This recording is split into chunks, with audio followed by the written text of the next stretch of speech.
તો મધ્ય ગુજરાતની સાથે સંઘ પ્રદેશ દમણમાં પણ સવારથી જ વરસાદી માહોલ જામ્યો। પ્રદેશના તમામ વિસ્તારોમાં વરસાદ વરસ્યો। સતત વરસાદને કારણે નાની દમણ અને મોટી દમણના નીચાણવાળા વિસ્તારોમાં રસ્તા પર પાણી ભરાયા। દમણ કિલ્લા નજીક પણ રસ્તા પર વરસાદી પાણી ભરાઈ ગયા। પાણી ભરાતા વાહન ચાલકો અને રાહદારીઓએ પરેશાનીનો સામનો કરવો પડ્યો। ભારે વરસાદની આગાહીને પરિણામે સવારથી જ સંઘ પ્રદેશમાં વરસાદની હેલી જામી।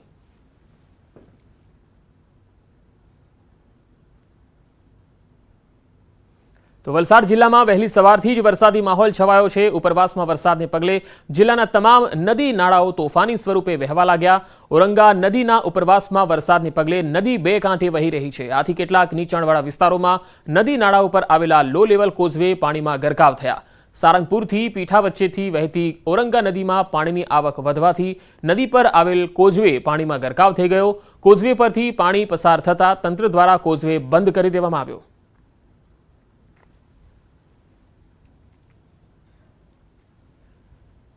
તો ગાંધીનગર દહેગામમાં વરસાદને પગલે નીચાણવાળી સોસાયટીઓમાં વરસાદી પાણી ભરાયા। દહેગામની અનેક સોસાયટીમાં પાણી ભરાઈ ગયા છે। તસવીરોમાં જોઈ શકાય છે કે ઘૂંટણસમા પાણી સોસાયટીઓમાં છે।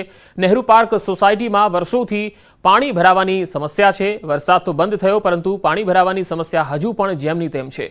લોકોને પાણી વચ્ચેથી પસાર થવું પડે છે અને તંત્ર દ્વારા કોઈ જ કામગીરી કરવામાં નહીં આવતા લોકોમાં ભારે રોષ છે।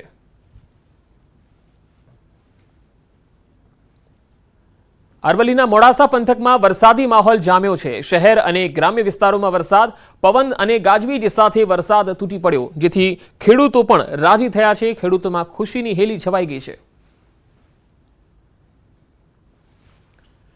અરવલ્લી જિલ્લાના મોડાસાના લીંભોઈ પાસેના ઇટાડીમાં વરસાદી પાણી ભરાઈ ગયા। ઇટાડી ગામમાં પાણીના નિકાલના અભાવે સ્થાનિકો પરેશાન થયા। ગત રાત્રે પડેલા વરસાદને કારણે પાણી ભરાઈ ગયા તો નીચાણવાળા વિસ્તારના રહેણાંક મકાનોમાં પાણી ભરાઈ ગયા। ઘૂંટણસમા પાણી ભરાતા ભારે મુશ્કેલીનો સામનો કરવો પડ્યો। દર વર્ષે આ પ્રકારની સમસ્યા ઊભી થાય છે।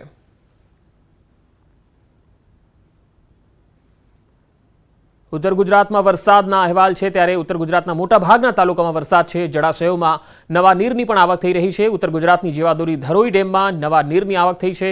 ઉપરવાસમાં વરસાદ વરસતા ધરોઈ ડેમમાં આંશિક વધારો થયો છે। ધરોઈ ડેમમાં 6,111,000 ક્યુસેક પાણીની આવક નોંધાઈ છે। હાલ ધરોઈ ડેમની સપાટી 603 ફૂટ પર જોવા મળી રહી છે। ધરોઈ ડેમ હજુ 41.53% ભરાયેલો છે।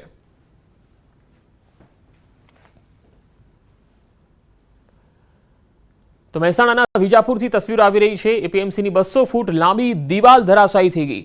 માર્કેટ યાર્ડની 10 ફૂટ ઊંચી 200 ફૂટ લાંબી દિવાલ પડી ગઈ। ભારે વરસાદથી પાણી ધસી આવતા દિવાલ પડી ગઈ હતી। સદનસીબે અહીંયા કોઈ જાનહાનિ થઈ ન હતી। આપણે જણાવી દઈએ કે વિજાપુરમાં સવારે 6 થી 10 કલાકના ગાળામાં જ 8 ઇંચ જેટલો વરસાદ ખાબક્યો હતો।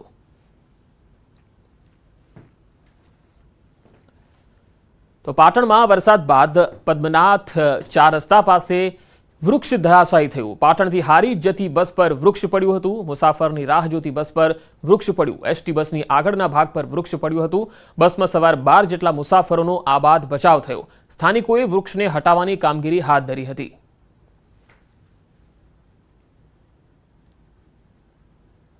હવે ઉત્તર ગુજરાતમાં મેઘરાજાએ લીધો રાઉન્ડ। સાબરકાંઠાના પ્રાંતિજમાં લાંબા વિરામ બાદ મેઘરાજાની ધમાકેદાર બેટિંગ। 4 કલાકમાં 3 ઇંચથી વધુ વરસાદ ખાબક્યો હતો। પ્રાંતિજ શહેરના નીચાણવાળા વિસ્તારો સહિત સોસાયટીઓમાં પાણી ભરાઈ ગયા।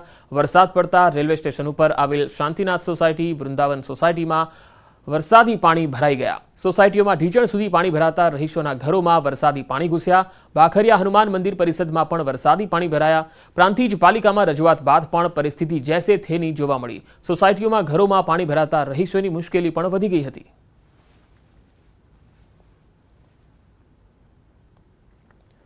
છોટાઉદેપુરમાં વરસાદી માહોલ જામ્યો હતો। નસવાડીના રૂકાવટી ગામ પાસેનો કોઝવે ડૂબી ગયો।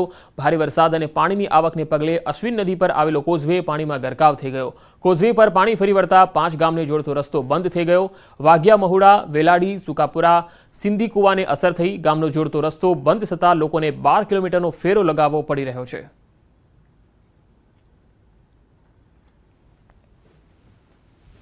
ભારે વરસાદ થવાના કારણે રસ્તાઓ પણ બ્લોક થયા છે। આ નસવાડી વિસ્તારના રસ્તાઓ જે છે તે બ્લોક થયા હોય તે પ્રકારની બાબતો સામે આવી રહી છે।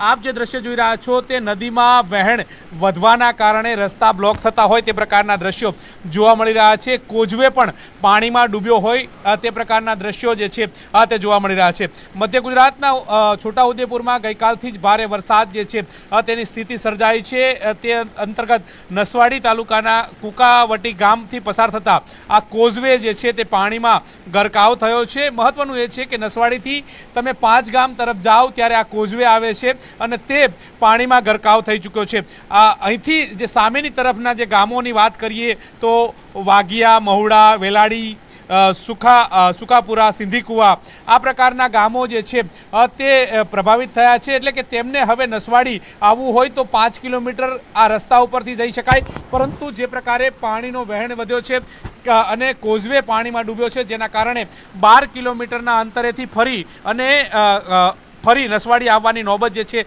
તે આવી રહી છે। સ્થાનિક લોકો પણ આપણી સાથે તેમની સાથે વાત કરીશું। કોઝવેમાં આ દર વખતની આ જ પ્રકારની સ્થિતિ છે? દર વખતની આ જ સ્થિતિ હોય છે કે નસવાડી તાલુકાના કુકાવટી ગામમાં દર વર્ષે આ રીતના બે કાંઠે અશ્વિન નદી વહે છે ને નસવાડી તાલુકાના આજુબાજુ જે ગામડા આવે છે એમાં આપણે વેલાડી છે, સુકાપુરા છે, વાઘિયા છે, આ બધા ગામોના લોકો ફરી ફરીને આવવું પડે છે। દૂધ આપવા માટે બી આ લોકોને તકલીફ પડે છે, સવાર સાંજ સ્કૂલમાં આવવા માટે બી આ લોકોને તકલીફ પડે છે ને આ લોકો બહુ હેરાન પરેશાન રહે છે કાયમ માટે। ચોમાસામાં આ તો પહેલી વાર નદી આવી છે, બાકી આ વર્ષમાં 3-4 વાર આવે છે એટલે આ તકલીફ ઊભી કાયમ માટે રહે છે। તંત્રને ખબર છે તો તંત્ર આ પ્રકારે કોઈ પગલાં લે છે કેમ? તંત્રને બધી જ ખબર હોય છે। વધારે પાણી આવી જાય છે તો કુકાવટી ગામ બી ખાલી કરાવીને તંત્ર અહીંથી હટાવે છે। ચોક્કસથી તો જે પ્રકારે પાણી વધારે આવે તો ગામ લોકોને પણ બહાર જવાની નોબત જે છે તે આવતી હોય છે, પરંતુ અત્યારે હાલ તો કોઝવે પાણીમાં ડૂબ્યો છે ને જેના કારણે 5 ગામના જે લોકો જે છે કે તેમને નસવાડી આવવું હોય તો ભારે મુશ્કેલીનો સામનો કરવાની પણ નોબત જે છે તે આવી રહી છે। કેમેરા પર્સન પંકજ મકવાણા સાથે ગૌતમ શ્રીમાળી, ન્યૂઝ 18 ગુજરાતી, નસવાડી, છોટાઉદેપુર।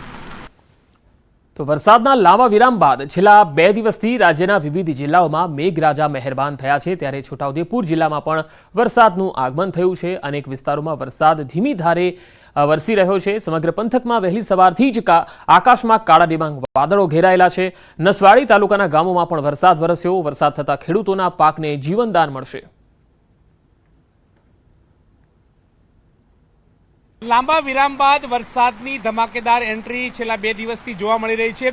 જો કે હવામાન વિભાગે પણ આગામી 72 કલાકની ભારેથી અતિ ભારે વરસાદની આશંકા વ્યક્ત કરી છે। તે પૂર્વે જ અત્યારે હાલ મધ્ય ગુજરાતની અંદર વરસાદ જે છે તે વરસી રહ્યો છે। આપ જે દ્રશ્ય જોઈ રહ્યા છો તે છોટાઉદેપુર જિલ્લાના દ્રશ્યો છે કે જ્યાં મેઘમહેર જે છે તે જોવા મળી રહી છે। ગઈકાલે પણ વરસાદની ધમાકેદાર એન્ટ્રી હતી અને અત્યારે પણ ધીમી ધારે વરસાદ જે છે તે વરસી રહ્યો છે। વહેલી સવારથી જ કાળા ડિબાંગ વાદળો જે છે તે સમગ્ર પંથકની અંદર જોવા મળતા હતા। ક્યાંક જે વાતાવરણમાં વિઝિબિલિટી ઓછી થતી હોય તે પ્રકારના પણ દ્રશ્યો જે છે તે જોવા મળી રહ્યા હતા। કાળા ડિબાંગ વાદળો વચ્ચે આ વરસાદ જે છે તે અવિરત રીતે વરસી રહ્યો છે।